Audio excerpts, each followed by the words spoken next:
This is the Pickleball and Partnership Podcast, the place to talk about building better connections with your partner, learning how to communicate with each other, and how to inject fun into your relationship, all through the game of pickleball. If that sounds like your cup of tea, pull up a chair, grab your paddle, and join me, your host, Charlotte Dukes, for Pickleball and Partnership.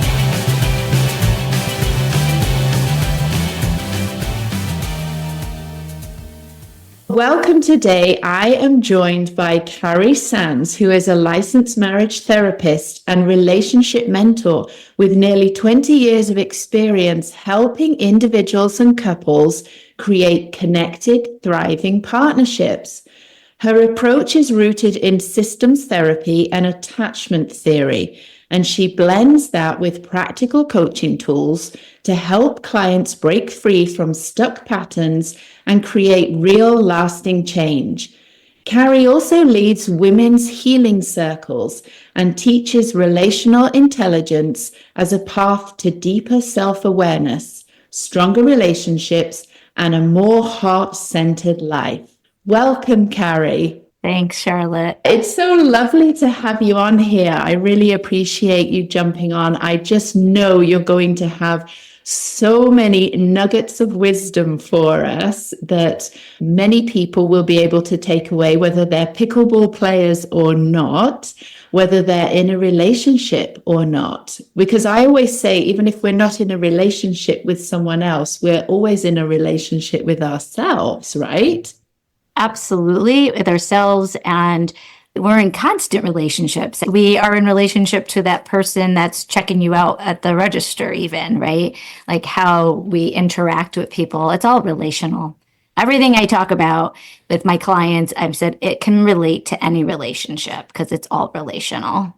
Absolutely. So I don't know too much about you, Carrie. I know that you have played pickleball at some point, and we will get to that. But maybe, would you mind sharing with listeners, like, who is Carrie and what would you like us to know about you? Oh, geez. So you read my bio, so you get an idea of what I kind of do in terms of working as a therapist. So I work a lot with relationship issues. I navigate lots of relationships every day, and I have 3 children. So I'm also a mom. And the work that I do is all relational work. I guess it's a sort of an obsession. I just get very curious about it. I grew up in a high conflict divorce, and I was always curious about the impact of relationships. I remember being in my undergrad work as a psychology major, and my senior year we had this project, and we were talking about, in psychology, it's very individually focused, like what's happening in the inner psyche. And I was like, what about how that informs, like the relationships inform a person's life? So I got really curious about that. And while I was doing that, I came across this program called Marriage and Family Therapy. And I was like, oh yes, this is where I want to be working. And initially wanted to work with divorced families because I wanted other people to maybe not go through the process in the same way that I had grown up in. And while I was in grad school, didn't quite move in that direction. However, after grad school, I kind of just landed in this position where I was seeing couples all the time. Like that's who I was working with. So it became sort of a niche for me. I just became very comfortable working with couples. I do work with individuals as well, but everybody that comes in to see me focuses on relationships. So we do relational work. It's not like they typically come to a therapist for anxiety or depression. Some of that may be there, but always working on some sort of relationship issue. So I love talking about it and working with the clients that I do get to work with. I do have an experience of playing pickleball. But it's funny because when you asked me about coming on, I had been talking about it with my kids recently about doing this. So many years ago, we had created a court in our driveway. So we had a pretty long driveway, and we had heard about it. So we set up a net, and we actually chalk lined the driveway and stuff. And we were playing, and then somehow the net got torn and we put it away and we never went back to it. But we've been talking about it, especially as the weather is getting nice and where I live in New York. And let's start going to some of the outdoor courts and just getting into it again. And then you popped into my life and I was like, this is so fun. And listening to your story, I was like, oh, I can't wait to play pickleball. Isn't that funny how, divine timing, right? Thinking about pickleball and then there I showed up. So you said you played with your 3 children. Were they a young age then? Yeah, they at the time they were young. So this was many years ago. So they were probably all at the time under 10. And it was just fun because we all could play it. And I liked it because I've always been a badminton fan, not so much a tennis fan. So I felt like this was something that I could do, that I had enough athletic ability to play pickleball. But after listening to your stories, I'm like, oh, I have a lot to learn. Oh, I still have a lot to learn. Yeah. But it's interesting, isn't it? And I think this is something that I try and stress to people all the time, that pickleball is so accessible and it is fun and it's so easy to pick up a paddle and start playing. And here you are, you pick up paddles with your children under the age of 10 and you can all get out there and have some real fun together. Yeah, so I'm looking forward to next week starting. Hopefully the rain has stopped and we're going to get out there and start playing. So yeah, perfect timing. And are your children excited to do that too? Yes, they've been waiting, and we've had about 10 consecutive days of rain here. So we haven't been able to start. So I'm really hoping that next week we can actually get out there and I can start watching some videos and learning. That's a great idea. And there are lots of videos out there for sure. I know my husband, Neil, is a little bit obsessed with finding the latest videos on YouTube or TikTok or wherever that is. But there is so much information and advice and little pieces of strategy that you can bring into your game. I just love getting out there and having fun and feeling like I'm exercising. Yeah. It sounds like you have some courts near you that you can go and play. Yeah, there are some courts. And I actually was talking about it with a friend last night. We went to dinner and we talked about playing together as well. And I know the colleges have some indoor courts and there's another one around here that I'm familiar with. So yeah, we could play even when it's not so nice. Yeah, that's great. And you're right. You can play with anyone. You can play with your partner, your husband. You can play with a girlfriend. You can play with the neighbor down the street. Yeah. You can just show up at a court with your paddle and a ball, and there's always somebody there. There's always somebody there that you can jump in with. Yeah. Yeah. I was seeing it also as an opportunity, and I was listening to your story about it too, as an opportunity to meet people as well. I love the exercise part of it. So I like to stay active, but just to meet people. Absolutely. It's a great place to meet like-minded people who want to get out there and not sit at home scrolling on their phones. And I think you mentioned you played pickleball years ago, the net broke, you put it away. Life gets busy. And I think a lot of people can relate to that. We all have good intentions and then life happens. Things get in the way of us reconnecting with each other.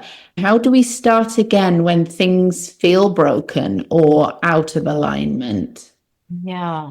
I think when you know that that's what's going on, right? Something doesn't feel right or you feel that disconnect, that I like to look at those as opportunities, right? We can go spiral down and think negatively about it or feel defeated by that idea, but maybe that is coming up for you for a reason that, okay, there may have been some disconnect or life has gotten so busy, because that happens, especially for couples that have families. Like a lot of things can get lost, right? When you're trying to adult, I like to say, right? Parent. And that becomes such a big focus and you lose that ways of connecting with each other. So knowing when that happens, what are some things that we can do to reconnect?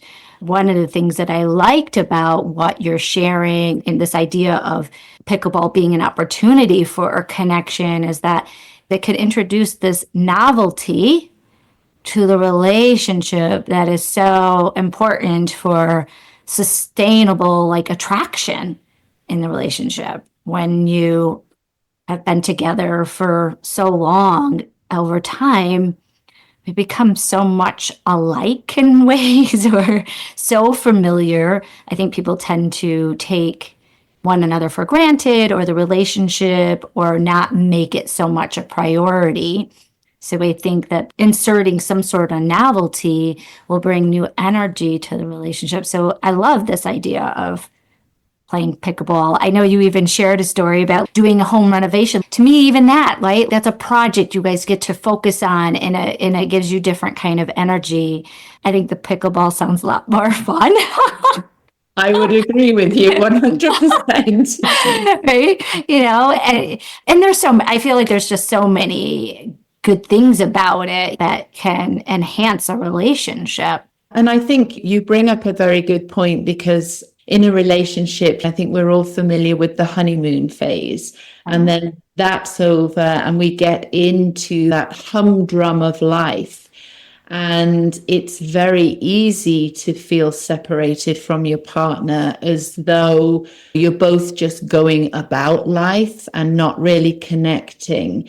And I love that you use the word novelty, because I think that's what pickleball brought to our marriage. We've known each other for over 30 years. We've been married for 28 of those.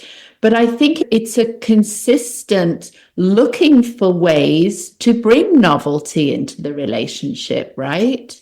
Yeah. Yeah. Well, to me, it sounded like, again, listening to your story, like this was a new focus for you, brought in some of that novelty. It gave the two of you something to work together around, like you both were learning and getting curious about, you both were growing. And I think that's really important in a relationship too. When you have one person, that's focused on their growth and the other person is not, that certainly can create a block, because what do you do when you're growing? Do I fall back because they're not growing? The other person has to kind of grow to meet. So if we're doing that together, I think that's so beautiful. That shifts the relationship.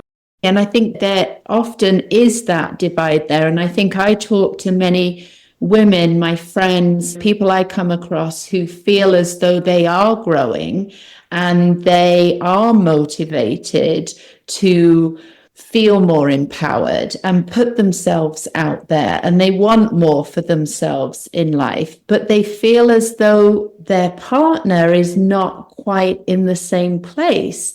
And that's tricky to navigate. So yes, it's great if you can both say, okay, let's go play pickleball together, or whatever that is. Let's go and take dance lessons together, or let's just go and take a walk after dinner every night. It can be as simple as that. But what would you say then to those couples where one person is really wanting to move forward and their partner won't get off the couch? Yeah, I think that's a great question. They have to talk about that. And I don't mean to make it so simple, but because sometimes just talking about it is where they get tripped up. Because when I bring it up, maybe it's the way you bring it up, or maybe it's just that a habitual pattern that the two of you are in, that what is being said is not what's being heard.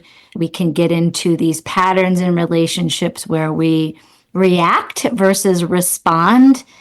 And when we're reacting, I see that as like us we're more in our armored state or protective state.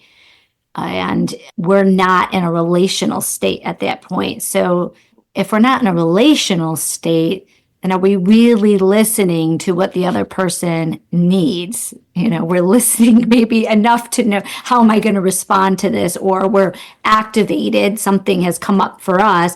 We feel a need that we have to protect ourselves, and then we react with some form of protection, like explaining, justifying, shutting down, defending, or attacking back even, right? These are ways we can react to situations.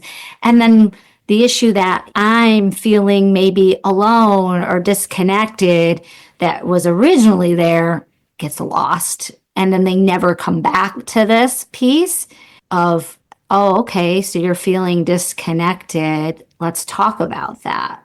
What's making you feel that way? And when I work with couples, I take them through a process of walking through a conversation, because we're not having that conversation. If you're not talking to your partner about, hey, I'm feeling disconnected, I would like to do this thing, I really like to play pickleball together as a way for us to connect, and they're not hearing any of that, maybe becoming defensive, and then they just stop, right? So then the partner that wants to express this or needs this doesn't continue to show up and have that conversation or hold a position of, this is really important, we need to talk about it. And I say in a like a loving, firm way, because if you collapse and then say, well, I guess this is just not what he or she wants, and then gives up, right? Collapse in it. Well, now you're never going to get there with it. So I say, keep on coming back, but, paying attention to your own reaction. If they react and then you react in response to that, you're essentially moving away from the core issue too. You're allowing it to move away. So not react to that and come back to, okay, in a way, I see that you have your own thoughts and feelings about this, and I'm open to hearing that.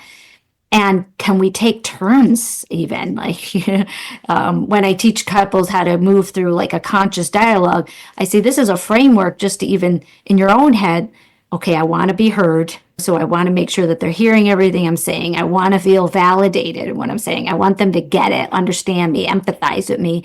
And then I want support with this. So I help them use that framework to just even ask for what you need to have a dialogue about it. But I think a lot of people don't have the dialogue, right? And we're not taught that. No. We're not modeled that necessarily. Exactly. Maybe a few of us are lucky in that our parents are able to do that. But I don't think many of us have that dialogue modeled to us. And then we're not taught it. It's not taught in school. It's not taught at home. And then we find ourselves in these relationships. And I think a lot of us feel like we're drowning. We're trying to keep our head above water. And we don't know how to be heard. And I think, and I can only speak for women because I am a woman, and it may be the same for men, but I think we also don't know how to ask for what we want. Oh, I know. There is like a piece in the framework that I walk them through where, because once you get out of needing to go into that self-protection mode or armor up, so when you do that, you're bypassing what it is that you really need, because you're just like, I got to survive. I have to protect myself. So you never really get to what is it that I need. So if you stop going right to that protective, armored place, now you have to meet yourself here. What is it that I really need, right? And if your partner's really hearing you, actively listening and reflecting back what you're saying, and you get to hear it, you get to get more clear about what it is that you're trying to say too. Wait, is that really what I'm trying to say? Because maybe it didn't really come out in the way that you intended it to come out. But if they can hold a container for you versus reacting, then you get to hear back what you're saying. You're like, that's it, but that's not all of it. And then you give them more. And again, if they're not reactive to that and they can just hear it and take it in and they reflect it back, and you're like, oh yeah, that's what I mean. Oh, okay. And now you can talk about what that's like for you, your experience of it. And if they can still hold that, you can get to what is it that I'm needing as a result of that. And I find clients will be so challenged. Couples will be like, I don't know what I need. And they're like, if you don't know what you need, then how is your partner going to meet that need? And I do have people, I'll tell my clients, like, I want you to focus on meeting that need for yourself first. But sometimes meeting your need, let's say it's the need for love, the most loving thing that you can do for yourself is to communicate your need. So it might be part of that, but what would be the thing? If you need to feel reassurance at the moment, what would help you to feel that way? What could you do? But while you're there, the ideas will come up, and then that gives you a better way to communicate it if you have more clarity around it. But if you just get activated and you go here to put your armor on, you totally miss the opportunity to get clear on what your needs are. And then the relationship doesn't get to hold that. because then you're reacting and your nervous system is just shutting you down and protecting you. Like you say, putting the armor on, and a conversation, an open dialogue can't happen from that place. Yeah.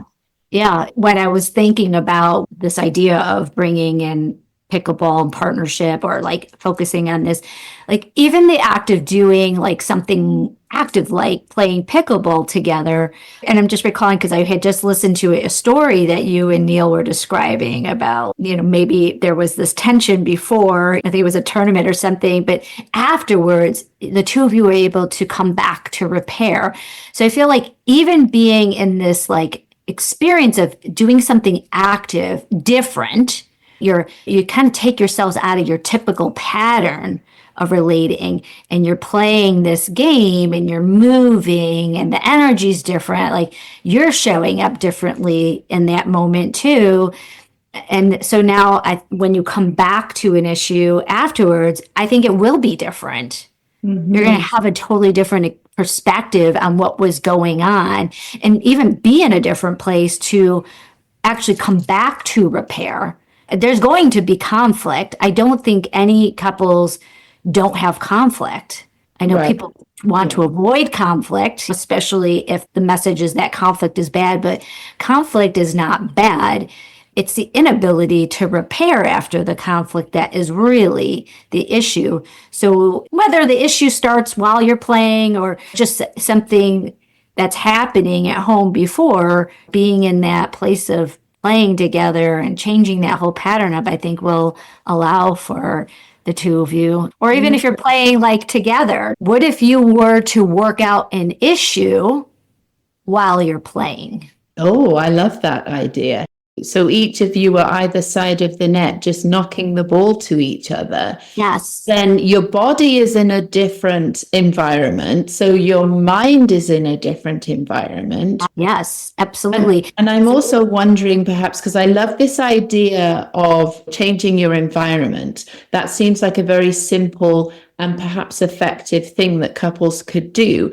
So if one person wanted to perhaps have an open discussion about something, I wonder then perhaps would it be helpful if you went and did that on a walk rather than sitting in the house? Absolutely. I think so. If you think about it in terms of the state of your emotional state, if you are in it at home and something starts up between the two of you, again, what state are you in? If you guys are sitting on the sofa or maybe at the dinner table or in bed, and if you shift your state, like if by just simply going out on a walk, that's going to change what you're bringing to the situation. But I do like this idea of couples bringing it to the court and working it out, and just like, let's play together and talk about this thing while we're moving in this. Yeah. And I always say that about pickleball is it's so social because the court is so small. And we have this great drilling session actually, and it's called the kitchen game. So for people who play pickleball, and for those that don't, there is the area either side of the net is called the kitchen. And you're not supposed to stand in the kitchen, but you could actually stand with your partner across the net, hit the ball back and forth, and have a conversation at the same time. I love that, Cari. Okay, Neil and I are going to try that next time we're on the court. Absolutely. Yeah. Okay, so if for anybody thinking that sounds silly, I'm not going to do that, are there any sort of simple, practical steps that people can take to help their own armor not come up, to help them not be so reactive, but also how do they start a conversation with their partner who's perhaps not as willing as them? Well, I think one of the things I always say is don't take it personally. I think this is a good rule to follow, because if you're reacting to it, you've taken it on. You've made it, your issue too. I always said, maybe you were fine a second ago. enjoying yourself, and all of a sudden your partner shows up and they have this issue. If you react to it now, you've taken some ownership of it, and you've taken the issue away from your partner, because now you've made it your issue as well. You're not really holding them in whatever's coming up for them and listening to their experience and trying to understand it, connect with them around it. And if you don't have those pieces, how are you really going to repair or support them or address the issue? I think we have a tendency to just want to fix things. And as women, we don't want our partners to fix things for us, right? But women, we'll do that too. Something comes up and we just want to fix the problem. And I'm like, I get that. And there's a place for that in a way. But before you can even fix it, let's start at the beginning. What is it you're even trying to fix? What is going on for that person? So if you're struggling in the relationship to have these conversations, you might want to look at just the history. Do you provide that space? You can start with just modeling that kind of conversation. And that might not be the solution to it, because oftentimes women are the ones that will bring up the issues more than men will. Not all the time, but we like to talk about things, right? And bring things up and get all the details and the information. So that might be the case, but you can ask your partner for that kind of container to have the conversation. And I guess just notice or pay attention to whether you're reacting to something they said, and try to come back to, I just need you to hear what's coming up from me. I understand you have something coming up for you right now. You have your own thoughts, feelings, opinions about this, and I'm open to hearing that. And right now, I don't want to go back and forth with it. Just take a moment to hear what's coming up for me. Can you reflect back what you're hearing? So just slowing it down and paying attention. So one, don't take it personally, because if you do, you're going to react to it. So if you cannot take that personally, then just hear what they have to say. And then just reflect it back. Or you feel this way when this happened. Okay, tell me more about that. What happened that made you believe that to be true about the situation? You're not making it your problem. It's their problem. That's great advice, because I think we're all guilty of that at times, is attaching a story to it that makes it about us.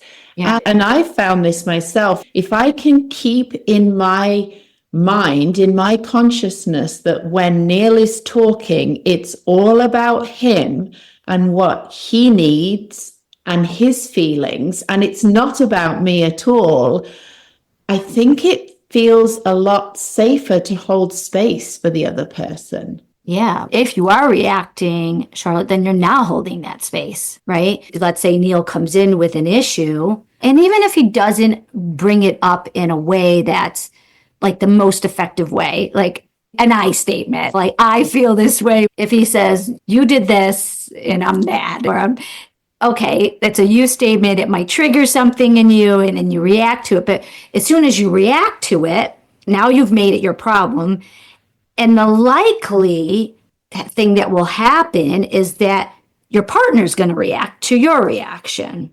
And then you're going to react to that reaction. And then so now you're in this vicious loop with each other. And this core issue of maybe under that, you pissed me off when you did this thing, is I'm hurt by this action. And we might hear you did this. But it's not about what you did. It's, when I did that thing, you felt hurt. Okay, let me understand that. Through your lens, through your eyes, your life experiences, right? Your training, the messages you receive from as a little kid, through your lens, I can see how you would feel that way. It doesn't mean you agree with it necessarily. Validation is not agreement, right? It's not agreement, but that's what we think we need. So then if we react to it I didn't mean that, or I didn't do that, or that wasn't my intention, now we've taken ownership of it. We're trying to defend ourselves, and then we're so far away, we're not holding that container anymore. And so that core issue of I'm hurt, I need to be seen in that, is missed. It's such a missed opportunity for connection. And then when we're in that vicious cycle or that dance or that pattern, we get disconnected, and the more it keeps on happening, the more disconnected. So we want to break that pattern. So if you don't take things personally, then you're less likely to do that. And then if you can hold that container for your partner, be like, this is just what's coming up for them. Let me try to understand it. Let me hear it. Let me validate it. Let me empathize, and then let me support. And at that point, if you have something that you want to share, then ask them to hold that container for you so that you can also move through whatever's coming up for you. And I think it's great if couples can do that and take turns. But now you're not in that power struggle, right? You're both in a place where you're being seen and heard, and you're building safety and trust and relational skills. That sounds amazing, and a great place for people to start if they do want to have a conversation with their partner. And this must relate then to relational intelligence that you talk about. And for couples who don't know about that, can you just simplify what relational intelligence is about? So I think about like just a relational IQ, like what you were saying before, like we don't really get taught how to be relational in school. We go to school, we take math, we take science, right? But we don't get a course on how to communicate, handle relationships and things like that. So it's learning how to be that way. So when we are in our reactive place, when our insecurity buttons get activated, like the switch is turned on, our biological instinct, like reaction, is to go into survival mode to protect ourselves. And when we're in that place, we're not being relational. Being relational, knowing ourselves, like self-awareness, communicating, boundaries, I see those kind of falling under this relational intelligent or relational IQ umbrella of learning how to become that way. And I think when we can start to self-soothe ourselves and not react to these situations, to gain greater self-awareness in these situations and what our buttons are and where we typically go when our buttons are hit, and not doing those things and coming back to this more grounded, aligned place of, okay, this is what's coming up for me. This is what I need. This is how I'm going to take care of myself. I think we just step into this wiser state and relational state. I think we know how to be that way because I think that just comes from a place of love. And when we can be open to it, when we're trying to survive, we're not in a place of love. Really, we're just in survival. We're not even in a place of love for ourselves because we're not even addressing what it is that we need. Like we're in a way abandoning ourselves, and we're out of love even with ourselves. At least that's the way I see it. Yeah, that makes sense. Absolutely. And I think the first great step would really be to reconnect with ourselves and love ourselves. And like you mentioned earlier, model what we want for the other person. If we want love from our partner, then we need to model that to our partner, and we need to model that to ourselves as well. Yeah. Well, when we're in it, I know it's easier said than done. Like when you're in it and something is coming up for you. So that's why I said, if you can practice this rule of not taking things so personally, you know, that we are going to push each other's buttons. It's very different when you have these emotions attached to relationships, like in an intimate relationship, like a marriage or partnership, committed partnership. That's going to be very different than dealing with somebody at work or while you're making a sale. So, okay, this is going to happen. What are my buttons? How do I react when my buttons are activated? Where does this come from? What do I need? How can I meet that need? So then you're doing this self-soothing thing. You're actually addressing whatever wound is there versus just putting on a Band-Aid. Let's take care of it. And it doesn't mean it's going to go away or it won't be activated another time. But with time, you're not going to be activated as easily. We're just more aware of it and able to self-soothe in the moment. Oh my gosh, Carrie, I have millions of questions. I could talk to you all day. It's amazing. I think that's a great start. I love those questions that you suggest that each of us asks ourselves. I know you have a love reset guide where you offer people quick practical shifts. Can you speak to that a little bit? Yes. One small change that a couple could try this week. It's a guide, 3 shifts that I would suggest that a person start with to make sustainable changes in the relationship. And one of them is actually around raising your standards in a relationship. And that's why I really liked the pickleball too, because I feel like raising your standards, oftentimes we think about raising our standards. The standards are about like who we choose in a relationship, but it's also about what we allow in the relationship too. And I think how we show up, thinking about like, where is my part in this relationship? How am I showing up? What am I tolerating in this relationship? So raising your standards, like I was thinking about in terms of just health. Do I feel healthy? If I'm sitting at home because I'm depressed or down because my marriage is disconnected and scrolling on my phone, I'm not really in a great place. If I'm showing up like that every day in the relationship, how is that contributing to the dynamic? But if I'm out on the pickleball court and showing up in this way and taking care of my health and my energy's in a different place, like I'm raising my vibration and there my energy and what I bring to the relationship. And that might be something individually you do, but I think couples can do things like that, whether it's going out and playing pickleball together, or I have all these ideas about let's go to sound healing session together, raise your vibration together, raise your standard for how each of you shows up, and then learning how to show up differently, breaking the old pattern, and then learning new skills and showing up in a different way. The Love Reset Guide is really a 3-shift framework to use to guide you to moving back to love with each other. What I'm really hearing and taking from this is we cannot expect other people to change. We cannot expect external things outside of us to be different. It really starts with us. It really starts within. And when we can change our mindset, our behaviors, the way that we react, we raise our vibration, and that's what we put out into the world. And I am a firm believer in what you put out is what you attract and what you receive. Yeah. And the blocks that come up in your relationship, those are just opportunities for you to look at and learn something about yourself in relation to that person. They reflect back to you where you might need to grow or set a boundary to reframe conflict and challenges and or blocks in the relationships as really just, why is this here for me right now? What is this calling me to look at?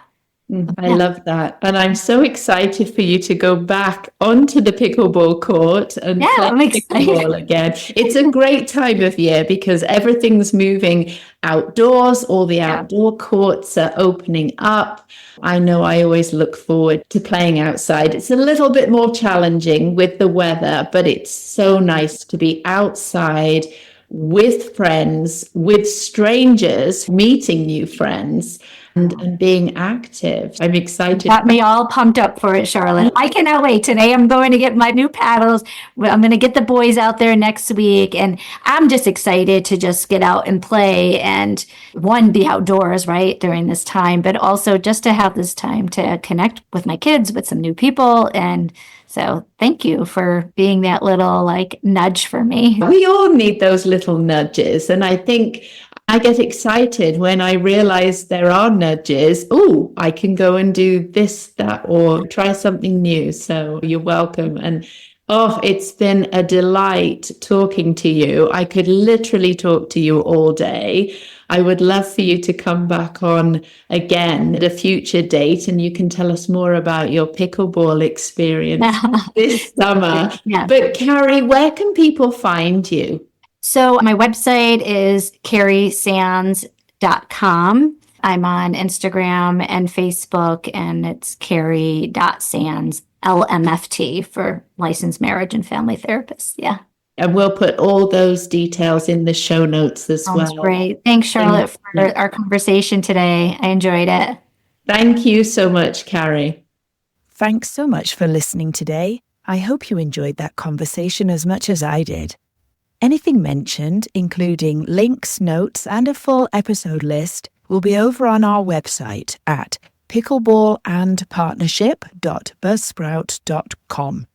If you got something out of this episode, be sure to follow or subscribe to Pickleball and Partnership on Apple Podcasts, Spotify, or wherever you listen, so that you are notified of new and upcoming episodes.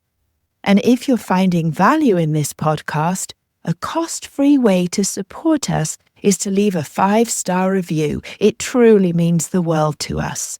This will help more people access these real conversations.